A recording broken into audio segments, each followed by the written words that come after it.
I now recognize the gentlelady from Texas, Ms. Johnson. Thank you, Mr. Chairman. Over the past 5 months, we have seen high school graduates, doctors, children, and U.S. citizens detained and deported. These mass deportation efforts in the name of making America safe is only instilling fear and causing confusion and chaos for our local law enforcement, ultimately putting our communities at risk for greater harm. While the Trump administration is using valuable resources for your taxpayer dollars to make unlawful and unnecessary arrests, we have seen no serious effort to actually address our nation's border crisis or the rising threats from our adversaries. If the Trump administration was serious about cracking down on the cartels and protecting our border, they wouldn't be cutting $495 million in funding and firing nearly 30% of the employees at CISA and our cybersecurity workforce.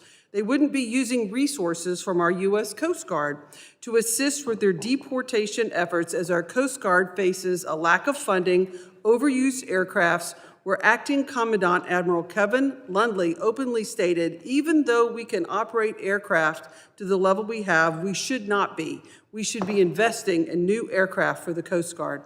They wouldn't be wasting time renaming the Gulf of Mexico, and they wouldn't be deploying the U.S. military on U.S. citizens.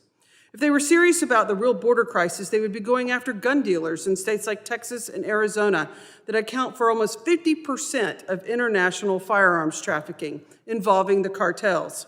There seems to be a lot of discussion, very concerned about the cartels, lots of messaging about that, but there's actually no real effort being done to actually rein them in.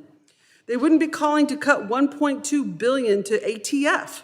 That would terminate agents who have to work undercover in the gun trafficking rings connected to the cartel.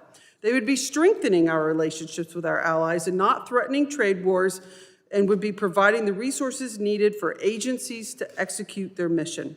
President Trump said he was going after migrant criminals, illegal monsters, killers, and gang members, but yet we are wasting resources terrorizing communities by showing up masked at elementary school graduation ceremonies, work and court hearings, where people are presenting themselves to the immigration system to follow the rules, to go get their hearing, to have the right process. They're going to the courts of law. They're supposed to be safe places, and instead they are turning these sacred spaces into spaces of terror, and it is absolutely outrageous.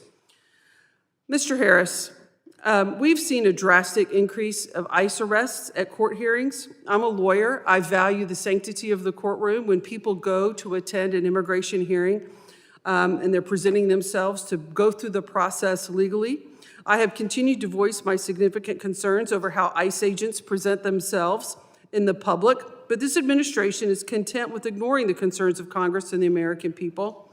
I recently asked Secretary Noem on this issue when she came in front of this very committee.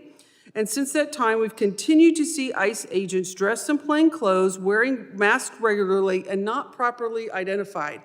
When you're sitting on a street and some masked man jumps out of a car and isn't properly identified as law enforcement and comes running to you, that is not okay to me. And my question to you, sir, is it okay with you, and what are you going to do about it? Well, thank you for the question. And we enforce any violation of U.S. immigration and customs laws.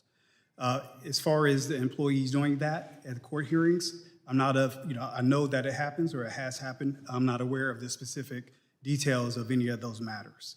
I would have to know more about that.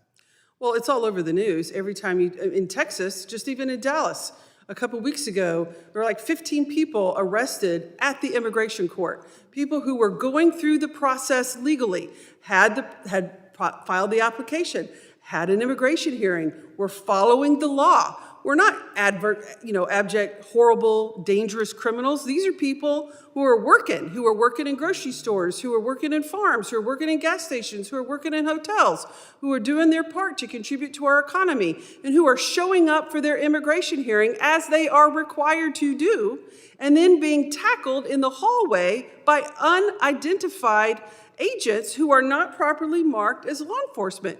And that is within your agency's jurisdiction. And I want to know, this has been widely reported, what are y'all doing to stop that? Again, I don't know the facts of that matter or the matters at the court hearing, so I can't speak or speak specifically on what's going on. But I will say, with facial coverings and markings, they should have markings on, and facial covers, I believe, are reasonable right now for what's going on, the assaults that's taking place, the doxing that's taking place, that's a significant rise, the threats to family members, to employees, to loved ones. They have to do that for officer safety reasons.